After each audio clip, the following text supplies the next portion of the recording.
بسم اللہ الرحمن الرحیم۔ السلام علیکم معزز طلبہ کرام، آپ سب کیسے ہیں؟ آج ہم نور الانوار کے سبق نمبر 40 کو پڑھیں گے، اور آج کے سبق کا عنوان ہے حتیٰ کے ذریعے احناف پر امام شافعی کا اعتراض۔ آج کے ہمارے سبق کی عبارت فاعترض علیہ الشافعی سے شروع ہوتی ہے۔ آئیے سب سے پہلے عبارت پڑھ کے اس کا ترجمہ کرتے ہیں اور اس کے بعد باقاعدہ سبق کی وضاحت کی طرف بڑھتے ہیں۔ مصنف علیہ رحمہ لکھتے ہیں فاعترض علیہ الشافعی، پس شیخین کے قول پر امام شافعی علیہ رحمہ نے اعتراض کیا بأن المتمسک فی هذا الباب هو قوله تعالی فإن طلقها فلا تحل له من بعد حتى تنكح زوجا غیرہ۔ فرمایا کہ امام شافعی نے اعتراض یہ کیا کہ اس باب میں باری تعالیٰ کا قول فَإِن طَلَّقَهَا فَلَا تَحِلُّ لَهُ مِن بَعْدُ حَتَّى تَنكِحَ زَوْجًا غَيْرَهُ یہ حجت ہے۔ وَكَلِمَةُ حَتَّى لَفْظٌ خاص وُضِعَ لِمَعْنَى الْغَایَةِ وَالنِّہَایَةِ، اور کلمہ حتیٰ جو ہے یہ لفظ خاص ہے جو غایت اور نہایت کے معنی کے لیے وضع کیا گیا ہے۔ فَيُفْهَمُ أَنَّ نِكَاحَ الزَّوْجِ الثَّانِي غایۃ للحرمۃ الغلیظۃ الثابتۃ بالطلاقات الثلاث، تو پس اس بات سے یہ سمجھا جائے گا کہ دوسرے شوہر کا نکاح اس حرمت غلیظہ کی غایت ہے جو 3 طلاقوں سے ثابت ہے۔ ولا تأثیر للغایت فیما بعدها، اور ما بعد غایت میں، غایت کے بعد میں غایت کی تاثیر نہیں ہوتی۔ فلم يفهم ان بعد النکاح يحدث حل جدید للزوج الاول، بس یہ بات سمجھ میں نہیں آئی کہ نکاح کے بعد پہلے شوہر کے لیے کوئی جدید حلت پیدا ہوئی ہو۔ ففی ھذا ابطال موجب الخاص الذی هو حتی، اور پس اس بات میں پھر حتیٰ کے موجب کو باطل کرنا لازم آتا ہے، جو کہ خاص ہے اس کو باطل کرنا لازم آتا ہے۔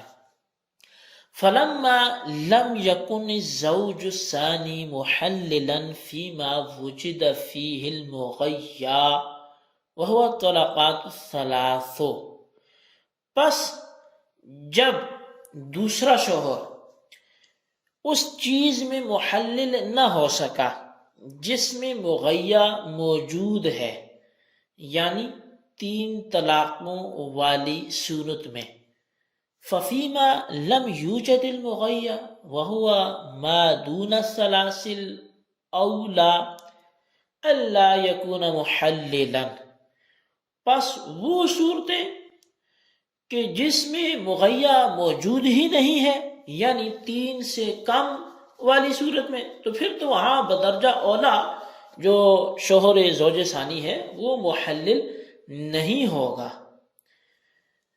فلا يكون الزوج الثاني محللا إياها للزوج الأول بحل جديد، پس دوسرا شوہر پہلے شوہر کے لیے حل جدید کے ساتھ اس عورت کو حلال کرنے والا نہیں ہوگا۔ جی طلبہ کرام، یہ ہمارے آج کے سبق کی عبارت ہے اور اس کا ترجمہ ہے جو آپ کے سامنے پیش کیا گیا۔ اب آئیں اس کی وضاحت کی طرف بڑھتے ہیں۔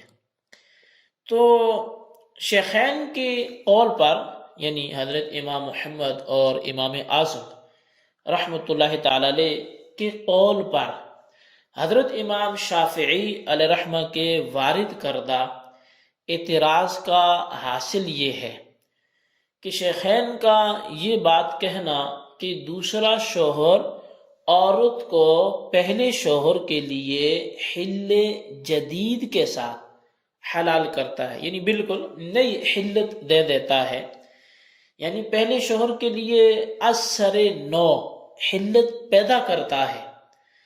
تو امام شافعی علیہ رحمہ فرماتے ہیں شیخین کا یہ قول غلط اور باطل ہے۔ اس کی وجہ یہ ہے کہ عورت کو حلال کرنے کے سلسلے میں یہ آیت مستدل ہے۔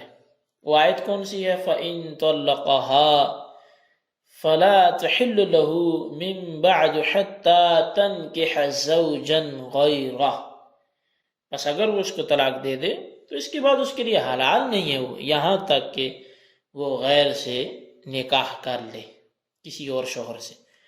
اس آیت میں تیسری طلاق کا بیان ہے، اور مطلب یہ ہے کہ اگر کوئی شخص اپنی بیوی کو تیسری طلاق دے دے تو یہ عورت تیسری طلاق کے بعد اس شوہر کے لیے حلال نہیں رہے گی، یعنی حرمت غلیظہ ثابت ہو جائے گی، یہاں تک کہ وہ عورت دوسرے شوہر سے نکاح کرے، یعنی دوسرے شوہر سے نکاح کرنے کے بعد حرمت غلیظہ ختم ہو جائے گی۔ اس آیت میں جو کلمہ حتی ہے یہ ایک ایسا لفظ ہے جو خاص ہے، اور خاص کیا ہے کہ یہ غایت اور نہایت کے معنی کے لیے وضع کیا گیا۔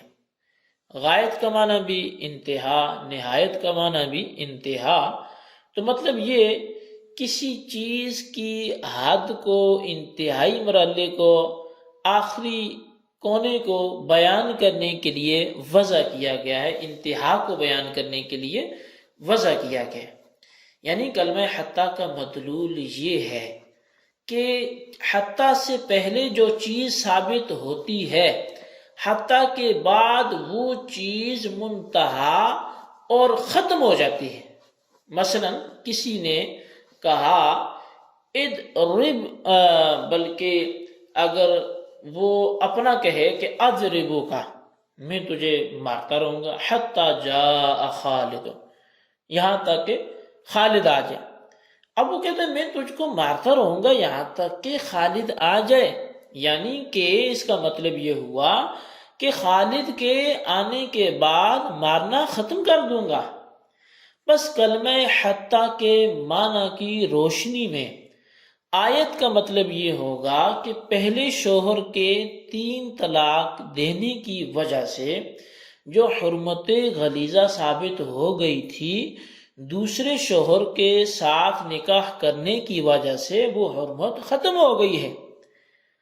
کلمہ حتی صرف اس پر دلالت کرتا ہے کہ دوسرے شوہر کے ساتھ نکاح 3 طلاقوں کی وجہ سے ثابت شدہ حرمت غلیظہ کو ختم کر دیتا ہے، اس پر قطعاً دلالت نہیں کرتا کہ دوسرا شوہر پہلے شوہر کے لیے جدید اور اثر نو حلت پیدا کرتا ہے۔ یہ بات آپ نے کہاں سے لے لی اور یہ استدلال آپ نے کیسے کر لیا؟ یہی امام شافعی علیہ رحمہ کا شیخین کے موقف پر اعتراض ہے۔ تو اب شیخین کا یہ کہنا کہ زوج ثانی زوج اول کے لیے حل جدید پیدا کرتا ہے، خاص یعنی کلمہ حتی کے موجب جو ہے اس کا جو تقاضا ہے اس کو باطل کرتا ہے، اور جس صورت میں مغیہ موجود ہے یعنی 3 طلاقوں کی وجہ سے حرمت غلیظہ، جب اس صورت میں دوسرا شوہر پہلے شوہر کے لیے محلل یعنی حل جدید پیدا کرنے والا نہ ہو سکا، تو جس صورت میں مغیہ بھی موجود نہیں ہے، یعنی 3 طلاقوں سے کم کی صورت میں دوسرا شوہر پہلے شوہر کے لیے بدرجہ اولا حل جدید پیدا کرنے والا نہیں ہوگا، محلل نہیں ہوگا۔ بس ثابت ہو گیا کہ دوسرا شوہر پہلے شوہر کے لیے عورت کو حل جدید کے ساتھ حلال کرنے والا نہیں ہے، اور شیخین کا قول باطل اور غلط ہے۔ جی طلبہ کرام، یہ آج کا سبق چونکہ ہمارا ایک اعتراض پر مشتمل تھا تو وہ اعتراض آ کے مکمل ہو گیا، اور یہ اعتراض حتیٰ کو معنی خاص میں لے کر امام شافعی علیہ رحمہ نے شیخین کے قول پر کیا ہے۔ اس اعتراض کو اچھی طرح سمجھیں اور اس کا جو مفہوم ہے، معنی بنتا ہے، اس کو خلاصتاً اپنے رجسٹر پر ضرور نوٹ کریں اور بالخصوص ان سوالات کے جوابات دیں۔ انشاءاللہ آئندہ سبق میں اس کے جواب کے ساتھ حاضری ہوگی۔ سوال نمبر 1 یہ ہے کہ حتیٰ کا معنی بیان کرتے ہوئے بتائیں کہ یہ عام ہے یا خاص ہے، اور سوال نمبر 2 یہ ہے کہ شیخین زوج ثانی کو زوج اول کے لیے اس عورت کو محلل مانتے ہیں، یہ اس عورت کے حق میں اس زوج ثانی کو، یا نہیں مانتے؟ کون مانتا ہے کون نہیں مانتا، واضح کریں۔ اللہ تبارک و تعالیٰ سے دعا ہے جو کچھ ہم نے سنا پڑا اسے یاد رکھنے کی توفیق نصیب فرمائے۔ آمین بجاہ نبی الامین صلی اللہ علیہ وسلم۔